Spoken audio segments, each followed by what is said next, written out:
Hello friends, કેમ છો? I hope બધા મજામાં જ હશો.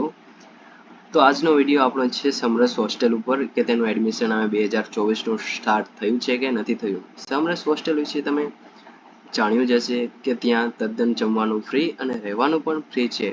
તો ચાલો તેના વિશે થોડુંક આજે જાણીએ. આ તમે જોઈ શકો છો કે સમરસ હોસ્ટેલનો અહીંયા વ્યૂ દેખાડ્યો છે. ફ્રી ફૂડ એન્ડ સ્ટે કે રહેવાનું પણ ફ્રી છે અને જમવાનું પણ ફ્રી છે. અહીંયા તમે તેના બેડ ને એવું જોઈ શકો છો અને આ સવારનો નાસ્તો પણ જે ખૂબ જ ટેસ્ટી હોય છે. અહીંયા શું સાઈડમાં કીધેલું છે કે all category student can apply, કે બધા જ કેટેગરીના સ્ટુડન્ટ અહીંયા અપ્લાય કરી શકે છે. Admission based on merit list. શું કહે છે કે એડમિશન જો તમારે લેવું હોય તો તમારે પહેલાં ફોર્મ ફિલઅપ કરવું પડશે અને પછી તેનું મેરિટ બહાર પડશે અને મેરિટમાં જો તમારું નામ આવશે તો તમને અહીંયા એડમિશન મળી જશે. અને મોસ્ટ ઇમ્પોર્ટન્ટ વાત શું છે કે એડમિશન માટે ફોર્મ ભરવાનું આજે જ તે શરૂ થશે, એ પણ 11 વાગે. Okay, seat available for all category student in Samras hostel. તો અહીંયા આપણે જો અમદાવાદને બોયઝ હોસ્ટેલનું આપણે અહીંયા જોઈશું કે કેપેસિટી એની કેટલી છે કે 1000 કેપેસિટી છે, જેની અંદર એસસી માટે 150 સીટ અવેલેબલ છે, એસટી માટે 300, એસસીબીસી એટલે કે ઓબીસી માટે 450 છે જે સૌથી વધારે છે, અને ઈબીસી મીન્સ કે જનરલ, તો જનરલ માટે કેટલી 100 સીટ અવેલેબલ છે. અને જો આપણે ગર્લ્સની વાત કરીએ કે સમરસ ગર્લ્સ હોસ્ટેલ, તો તેનું પણ અરેન્જમેન્ટ એ રીતે જ છે કે 1000 ટોટલ સીટ છે. 150 એસટી માટે છે, 300 એસટી માટે, 450 ઓબીસી માટે અને 100 છે જનરલ માટે.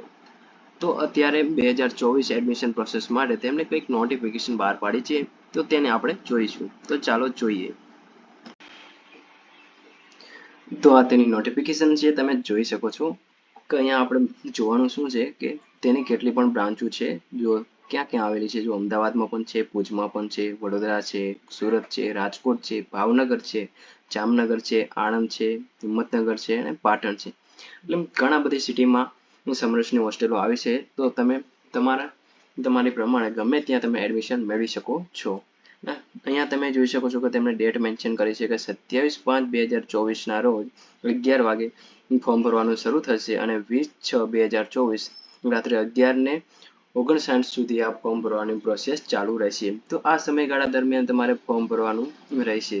ઓકે, હવે તેમના દ્વારા થોડીક નોટિફિકેશન બહાર પાડવામાં આવી છે, તે આપણે જોઈએ કે સ્નાતક કક્ષાના તમામ અભ્યાસક્રમોમાં કોઈ પણ વર્ષ કે સેમેસ્ટરનો નવો પ્રવેશ મેળવવા માટે ધોરણ 12ની ટકાવારી જરૂરી છે. એટલે અહીંયા શું કહેવા માંગે છે, હું તમને ઇઝી વેમાં સમજાવી દઉં કે ધોરણ 12 પાસ તમે કરી નાખ્યું હોય તો તેની માર્કશીટ જરૂરી છે. તેના દ્વારા અહીંયા તમને એડમિશન મળશે. અને જે લોકોએ ગ્રેજ્યુએશન કમ્પ્લીટ કર્યું છે તો ગ્રેજ્યુએશનની માર્કશીટ અહીંયા જરૂરી છે.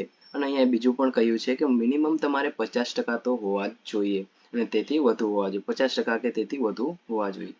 અને અહીંયા આગળ શું કીધું છે કે રિન્યુઅલ વિદ્યાર્થીઓ માટે ફરજિયાતપણે ઓનલાઈન અરજી કરવાની રહેશે. શું કહે છે કે જે લોકોએ તે અહીંયા 1 વર્ષ એમને કમ્પ્લીટ કર્યું છે તે લોકોને પણ ત્યાં રિન્યુઅલ કરાવવું પડે અને તેમાં પણ તેમને 55% કે તેથી વધુ ગુણ મેળવવા હોવા જરૂરી છે. ઓકે, આગળ જોઈએ તો અહીંયા શું કહેલું છે કે આપણે અરજી તો કરી શકીએ છીએ અને પછી તેનું મેરિટ બહાર પડશે અને જો તમારું તેમાં નામ આવશે તો તમને એડમિશન મળશે. અને જો એડમિશન તમને નથી મળતું તો તમે તેના લીધે હકનો દાવો કરી શકતા નથી. જો મેરિટમાં તમારું નામ આવશે તો તમને એડમિશન મળશે, નહીંતર નહીં મળે. ઓકે, આગળ શું કીધું છે, અહીંયા એક ઘણી મોટી અને ઇમ્પોર્ટન્ટ વાત કરેલી છે કે જો તમે જે ટકાવારી દ્વારા તમે કોલેજમાં એડમિશન મેળવેલું છે અને એ જ ટકાવારી જો તમે હોસ્ટેલ માટે જે અપ્લાય કરેલું છે તેમાં નહીં હોય, મીન્સ કે તેમાં ફેરફાર હશે, ચેન્જીસ હશે, તો તેવા વિદ્યાર્થીઓને રદ કરવામાં આવશે. મીન્સ કે તેવા લોકોને એડમિશન મળશે નહીં. ઓકે, અને બીજી એક મહત્વની વાત કરી છે અહીંયા, તો તમે જોઈ શકો છો જેમ કે આપણે અમદાવાદમાં તમારે કોલેજ કરવાની હોય ને અમદાવાદમાં તમે કોલેજમાં એડમિશન લીધેલું હોય તો તેવા જ લોકો અમદાવાદની સમરસ હોસ્ટેલમાં એડમિશન લઈ શકે છે, બીજા લોકો લઈ શકશે નહીં. ઓકે, અને અહીંયા એક બીજી મહત્વની વાત છે કે જો કોઈ પણ સ્ટુડન્ટે સમરસ હોસ્ટેલમાં અપ્લાય કરેલું હોય અને તેમને એમ લાગે કે ના મારે સુધારા કરવાની જરૂર છે, કંઈક થોડી ઘણી ભૂલ થઈ ગઈ છે મારાથી, તો તેવા લોકો તેની ઓફિશિયલ વેબસાઇટ પર જઈને વિથડ્રો એપ્લિકેશનની મદદથી જૂની અરજી પર કરેલી ભૂલને સુધારી શકે છે. મીન્સ કે અપડેટ કરી શકે છે. ઓકે, બીજું શું કીધું છે કે તમારે જો તેને સમરસ વિશે વધુ માહિતી મેળવી હોય તો તેની ઓફિશિયલ વેબસાઇટ પર તમે જઈ શકો છો અને માહિતી મેળવી શકો છો અને તેમનો કોન્ટેક્ટ પણ કરી શકો છો. જો તમારે અહીંયા જો તમને વેબસાઇટ ના મળતી હોય તો હું તમને ડિસ્ક્રિપ્શન બોક્સમાં આપી દઈશ, તો તમે ત્યાંથી પણ વિઝિટ કરી શકશો અને જોઈ શકશો. ઓકે, જો આ તેમના દ્વારા નોટિફિકેશન બહાર પાડવામાં હતી, આ મેં તમને શેર કરી દીધેલી છે, તો જલ્દીથી જલ્દી આજે 27 તારીખ છે એટલે આજથી શરૂ થશે, તો વહેલી તકે ફોર્મ ભરી દેવું. ઓકે, જો તમને આ વિડીયોમાં કાંઈ ના સમજાણું હોય તો તમે કોમેન્ટ કરી શકો છો, હું તમને આન્સર આપી દઈશ. ઓકે, તો thank you very much for watching. Thank you.